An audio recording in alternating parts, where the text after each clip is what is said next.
नमस्कार दोस्तों, एक बार फिर से आप सभी का स्वागत है। मेरा नाम है ऐश्वर्य अग्रवाल और इस बार हम पढ़ने वाले हैं भूगोल, जिसके अंतर्गत हमको भारत के भूगोल के साथ साथ विश्व के भूगोल की थोड़ी जानकारी भी होनी चाहिए, जैसे महासागरों के बारे में या अदर वाटर बॉडीज़ जो हो गई उसके बारे में, कुछ विश्व से संबंधित भूगोल या अन्य देशों से संबंधित भूगोल के बारे में, और पृथ्वी से संबंधित समान जानकारी जिसके बारे में हमको पता होनी चाहिए। मतलब एक काफ़ी सामान्य जानकारी रखनी है भूगोल के अंतर्गत।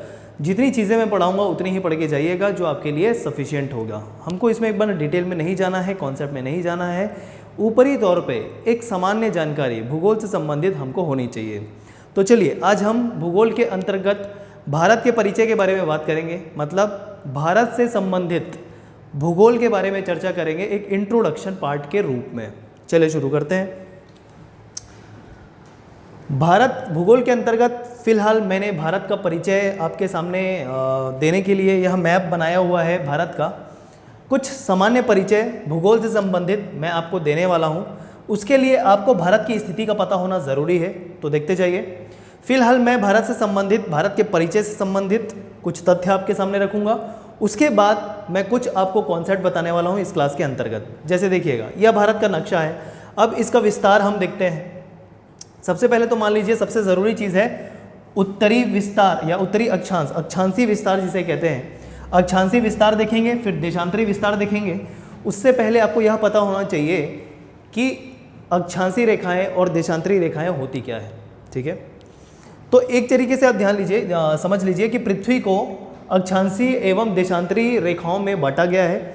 जो भी क्षैतिज रेखाएँ दिखाई देंगी हमें पृथ्वी में, ठीक है, यह एक काल्पनिक रेखा है, ध्यान रखिएगा। यह एक काल्पनिक रेखा है, रेखाएं हैं, ठीक है, जो पृथ्वी में कहीं ज़मीन पर दिखाई नहीं देती। इसे भूगोल की दृष्टि से खींचा गया है पूरे पृथ्वी पर बहुत सारे पर्पस के हिसाब से। तो जो भी क्षैतिज रेखाएं होंगी उन्हें हम अक्षांशी रेखाएं कहते हैं, और जो भी ऊर्ध्वाधर रेखाएं होंगी, वर्टिकल लाइंस जो होगी, उसको हम कहते हैं देशांतर रेखाएं, ठीक है। और एक चीज़ दिमाग में बैठा लीजिए कि कुल अक्षांशी रेखाओं की जो संख्या है वो है 180 और कुल देशांतरी रेखाओं की संख्या है वो है 360। क्लियर। चलिए इसके बाद आगे बढ़ते हैं। भारत का अक्षांशी विस्तार और देशांतरी विस्तार हम देखेंगे।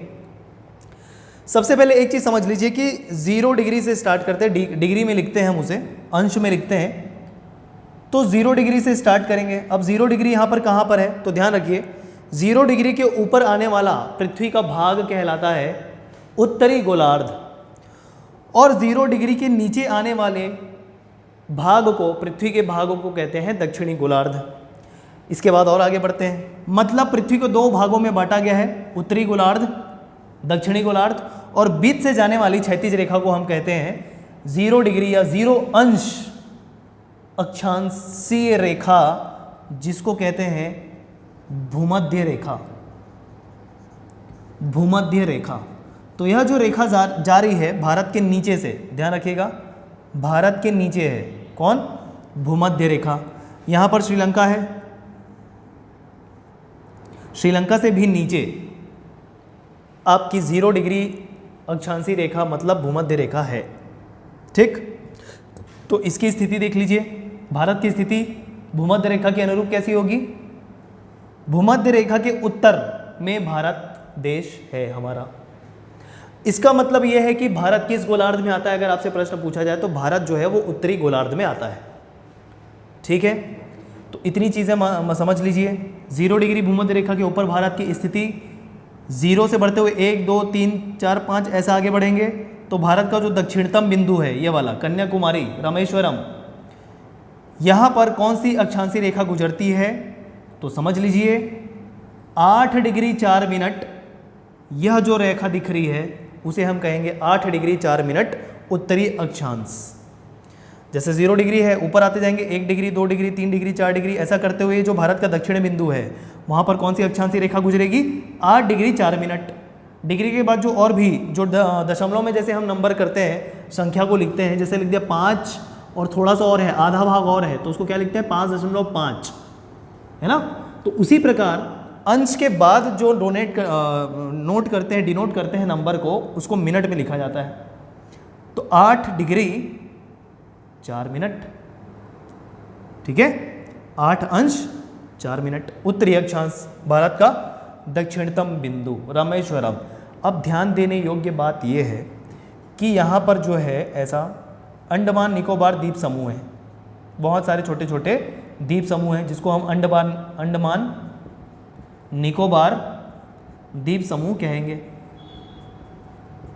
ठीक है, बहुत सारे छोटे छोटे द्वीप हैं ऐसा। तो अगर इस निकोबार द्वीप समूह को मिला के देखा जाए तो भारत का सबसे दक्षिणतम बिंदु जो है वो 8 डिग्री 4 मिनट से ना पास होकर थोड़ा और नीचे 6 डिग्री 4 मिनट से पास होता है। जब किसको लिया? भारत का ही भाग, केंद्र शासित प्रदेश अंडमान निकोबार को लिया, तब जो भारत का दक्षिणतम बिंदु बन जाता है वो होगा 6 डिग्री 4 मिनट, 6 अंश 4 मिनट का। लेकिन भारत के मुख्य भूभाग को देखा जाए तब उसका उत्तरी अक्षांश कहाँ से शुरुआत होगी? 8 डिग्री 4 मिनट से। ये डिफरेंस क्लियर है? ठीक, चलिए आगे बढ़ते हैं। 8 डिग्री 4 मिनट या 6 डिग्री 4 मिनट, जहाँ से भी प्रश्न पूछा जाए ध्यान दीजिएगा, पूरे क्षेत्र को लेते हुए पूछेगा तो 6 डिग्री 4 मिनट, 6 अंश 4 मिनट, और भारत के मुख्य भूभाग को लेकर पूछेगा तो दक्षिणतम बिंदु कहाँ से शुरुआत होगी उसकी? 8 डिग्री 4 मिनट उत्तरी अक्षांश से चालू होगी।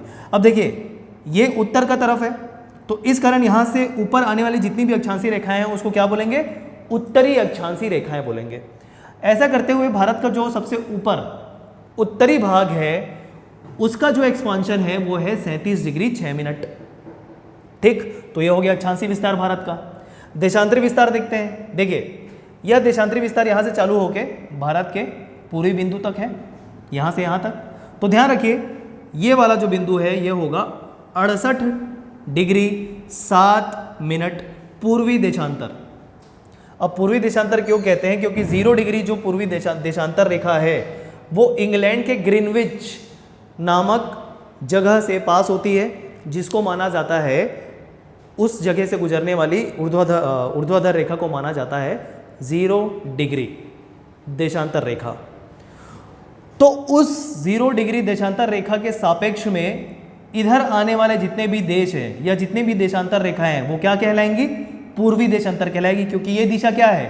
पूर्वी दिशा। क्योंकि इंग्लैंड इधर है, भारत उसके राइट साइड में पड़ता है, मतलब पूर्वी तरफ पड़ता है। इस वजह से वह देशांतर रेखा होते होते इस स्थिति पर जब आती है, भारत के इस पॉइंट पर जब आती है तो उसको कहेंगे 68 अंश 7 डिग्री पूर्वी देशांतर। कहाँ तक?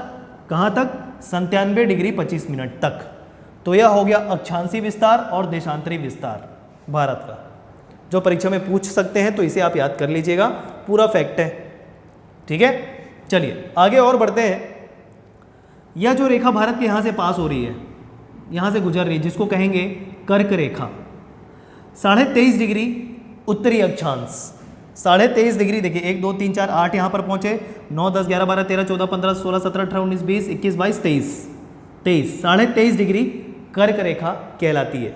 23.5 डिग्री उत्तरी अक्षांश कर्क रेखा, और इसके नीचे 23.5 डिग्री दक्षिणी अक्षांश मकर रेखा कहलाती है। ये चीज़ समझ ली, मैं आगे और बताऊंगा इन सबको बताने के बाद। तो देख लीजिए भारत के इस हिस्से से कर्क रेखा गुजरती है, 23.5 डिग्री उत्तरी अक्षांश जो है। प्रश्न यह बन सकता है कि कौन कौन से राज्यों से या कितने राज्यों से कर्क रेखा गुजरती है। तो यहाँ पर मैंने कुछ फैक्ट यहाँ पर लिखे हैं, तो देखिएगा। मानक रेखा छोड़ देते हैं, अभी हम बात कर रहे हैं कर्क रेखा की। तो कर्क रेखा कुल 8 राज्यों से गुजरती है। यह कौन सा राज्य है? गुजरात, और यहाँ पर राजस्थान का भी पार्ट है। ठीक है, तो राजस्थान की बहुत ही छोटी जगह से गुजरती है। नाम याद करना है, चाहे आप गुजरात पहले लिखे या राजस्थान पहले लिखे हैं गुजरात। तो चलिए देखते जाइए, यहाँ पर गुजरात राजस्थान लिखा हुआ है, 2 राज्य, राजस्थान गुजरात लिखा है। ठीक, आगे बढ़ेंगे, यहाँ पर आएगा मध्य प्रदेश। मध्य प्रदेश से इधर आएंगे, आगे आएंगे छत्तीसगढ़। छत्तीसगढ़ के साइड में ही लगा हुआ है क्या? झारखंड। झारखंड के इधर इस वाले पोर्शन में थोड़ा सा भाग है पश्चिम बंगाल का, और यह होते होते बांग्लादेश से गुजरते हुए यह 2 क्षेत्र, यह 2 राज्य कह सकते हैं उत्तरी पूर्वी राज्य भारत के, जो है त्रिपुरा और मिजोरम। यह त्रिपुरा है और यह मिजोरम। तो इस प्रकार कुल 8 राज्यों से कर्क रेखा गुजरती है, जिसका नाम मैंने लिख रखा है, जानना आवश्यक है, प्रश्न पूछा जा सकता है। ठीक है, तो यह 36 रेखा कर्क रेखा 23.5 डिग्री उत्तरी अक्षांश। वैसी एक रेखा यहाँ से गुजरती है, आपको दिखाई दे रही है, ऊर्ध्वाधर रेखा, वर्टिकल लाइन, जो है 82.5 डिग्री, जिसे कहते हैं भारतीय मानक समय रेखा। भारतीय मानक समय रेखा, इंडियन स्टैंडर्ड टाइम लाइन। तो भारतीय मतलब इस रेखा के हिसाब से भारत का समय निर्धारण किया जाता है। किसी भी देश का समय निर्धारण देशांतर रेखाओं के आधार पर किया जाता है। एक और बात मैंने बताई जिसे आपको नोट करना है, ठीक है। जैसे भारत में क्या मानते हैं कि 82.5 डिग्री जो पूर्वी देशांतर रेखा है, उसको हमने निर्धारित कर दिया कि यह जो है भारतीय मानक समय रेखा होगी। हर एक देश का अपना एक मानक समय रेखा होता है जो उस देश से गुजरने वाली देशांतर रेखा पर निर्भर करती है। भारत के पश्चिम तरफ जितने भी देश आएंगे वह भारत से समय में पीछे होंगे। भारत से पूर्वी तरफ जितने भी देश आएंगे वह भारत से समय में आगे होंगे, ठीक। जैसे बात करूं यहाँ पर पाकिस्तान है, पाकिस्तान का अपना एक देशांतर रेखा होगा, समय रेखा होगा, तो पाकिस्तान का समय जो है वो भारत से आधे घंटे पीछे है, ठीक। यहाँ भारत के पूर्वी तरफ आने वाले जितने भी देश हैं वो भारत से आगे होते हैं समय में। जैसे बात करें यहाँ नीचे दक्षिणी गोलार्ध में क्या है, ऑस्ट्रेलिया। तो जब कभी भी न्यू ईयर आता है तो आपने नोटिस किया होगा कि न्यू ईयर सबसे पहले कहाँ मनाया जाता है, देखा होगा न्यूज़ में 12 बजे जब हमने देश में न्यूज़ चैनल खोल के देखते हैं, उससे पहले ही ऑस्ट्रेलिया में न्यू ईयर स्टार्ट हो जाता है। तो रीज़न यही है कि भारत के पूर्वी तरफ जितने भी देश आएंगे वो समय में आगे होंगे, ठीक। तो भारतीय मानक समय रेखा 82.5 डिग्री कितने राज्यों से गुजरती है, तो ध्यान रखिएगा 5 राज्यों से गुजरता है। यह भारतीय मानक समय रेखा 5 राज्यों से, सबसे यह जो ऊपर वाला जिला है यह है उत्तर प्रदेश। उत्तर प्रदेश से नीचे आएंगे मध्य प्रदेश, मध्य प्रदेश से होता हुआ छत्तीसगढ़, छत्तीसगढ़ के नीचे अगर बाउंड्री वाइज देखा जाए यहाँ पर उड़ीसा, और यहाँ पर भाग है आंध्र प्रदेश का। तो इस प्रकार 5 राज्यों से गुजरता है भारतीय मानक समय रेखा। रेफरेंस कहाँ से माना गया है, इलाहाबाद के नैनी से गुजरता है। स्पेसिफिक अगर क्या याद करें, उत्तर प्रदेश के इलाहाबाद के नैनी से इसका रेफरेंस लिया गया है, ठीक है। तो ये हो गए 2 मानक रेखा जो भारत के अंदर से गुजरते, एक कर्क रेखा हो गई और एक भारतीय मानक समय रेखा हो गई, ठीक। आगे बढ़ते हुए कुछ और फैक्ट देखते हैं। भारत का सबसे अधिक सीमा विस्तार किस दूसरे देश से है, तो ध्यान रखना है बांग्लादेश से। देखिए यहाँ से यहाँ तक ये बांग्लादेश है, ये बांग्लादेश है। तो यहाँ से शुरुआत होकर ये पूरी जो रेखा है, लंबाई है, उसे हम कह रहे हैं कि भारत के सबसे अधिक सीमा विस्तार किस अन्य देश से है, तो याद रखना है बांग्लादेश के साथ सबसे ज़्यादा लंबी सीमा शेयर करता है भारत, ठीक है, साझा करता है भारत बांग्लादेश के साथ, ठीक। पाकिस्तान आंसर नहीं होगा, बांग्लादेश होगा, ना ही चाइना होगा, ना ही नेपाल होगा, क्या होगा आंसर, बांग्लादेश। बांग्लादेश के साथ भारत की सीमा सबसे अधिक लंबी है, ठीक। आगे बढ़ते हुए एक और फैक्ट देखते हैं। भारत की समुद्र तल से ऊंचाई जिस भी जगह में मापन की जाती है कि समुद्र से इसकी ऊंचाई इतनी मीटर या इतनी फीट है, वह कहाँ से मापन किया जाता है, चेन्नई से। चेन्नई को एक मानक स्थान माना जाता है जहाँ से समुद्र तल की ऊंचाई मापी जाती है भारत के किसी भी स्थान की।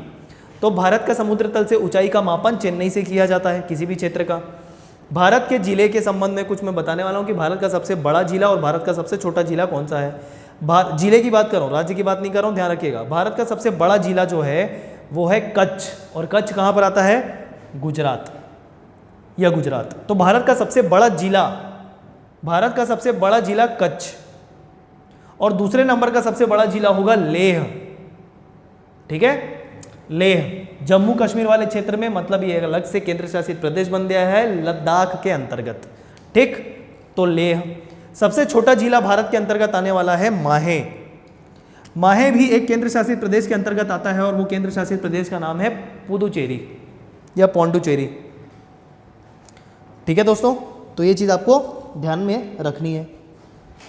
आगे बढ़ते हुए देखते हैं कुछ और फैक्ट। सबसे अधिक तटीय लंबाई वाला राज्य, तटीय लंबाई मतलब वह लंबाई जो भारत समुद्र सीमा से साझा करता है। सबसे अधिक सीमा वाला वह लंबाई होगी जो किसी अन्य देश से साझा करता है। सबसे अधिक तटीय लंबाई बोलने का मतलब है कि भारत की कौन सा ऐसा राज्य है जिसकी समुद्री सीमा समुद्री सीमा सबसे अधिक है। तो सबसे अधिक तटीय लंबाई वाला राज्य है गुजरात। ये देखिए, ये गुजरात, यहाँ से शुरुआत करते हुए अगर ये पूरी लंबाई को देखा जाए तो ये पूरी समुद्री क्षेत्र है ना, अरब सागर है यहाँ पर और यहाँ पर बंगाल की खाड़ी है, तो यह अरब सागर से सबसे अधिक लंबाई साझा करता है। तो ऐसा कौन सा राज्य है जो सबसे अधिक समुद्री सीमा वाला है? वो है गुजरात। आगे एक और तथ्य मैं बताना चाहूँगा, भारत के नीचे तरफ क्या है? हिंद महासागर। हिंद महासागर का प्राचीन नाम याद रख लीजिए, रत्नाकर। और तीसरा सबसे बड़ा महासागर है कौन? हिंद महासागर। सबसे बड़ा महासागर कौन सा है? प्रशांत महासागर। ठीक है, आगे बढ़ते हैं। तो यह हो गई भारत की कुछ सामान्य जानकारी, भारत के परिचय से संबंधित, और यह भारत का अक्षांशीय देशांतरी विस्तार।